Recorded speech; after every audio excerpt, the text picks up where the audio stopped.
trying to convince y'all that he could beat Canelo? Stop it. He's a good fighter. Yeah, I guess so. Yeah.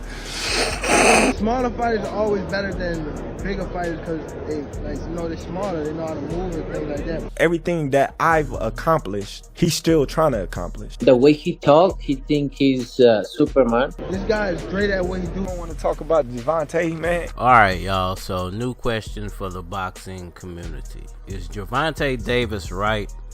Does Terence Crawford have the advantage over Canelo Alvarez because he's the smaller fighter? He just win one big fight. Or does Canelo have the advantage because he's the bigger, more powerful fighter in the situation? Crawford, who couldn't push back Madrimov? To be honest with you guys, I would say I do feel like Crawford has the advantage in this fight because of his size. I'm crying like a baby.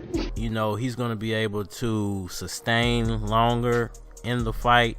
He's going to be able to throw more combinations.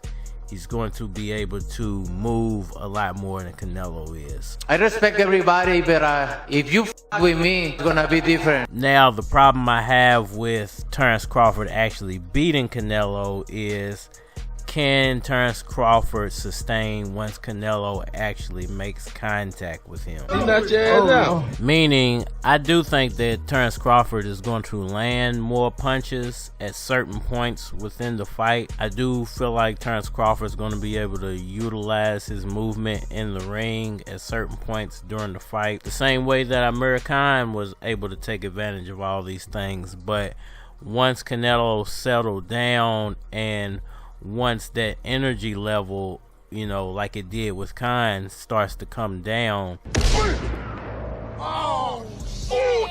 is Crawford actually going to be able to take Canelo's punches? Because if you just watch that Madrimov fight, and that was at 154, you could obviously see that Madrimov was landing shots on Crawford, and they were hurting Crawford. And the shots that were landing from Crawford, they weren't really hurting Madrimov. As a matter of fact, Madrimov was walking through those punches. I ain't nervous and I ain't upset. And he's nowhere near the talent level of Canelo Alvarez. So the problem I have with actually picking Terence Crawford to win that fight is, can Terence Crawford actually hurt Canelo?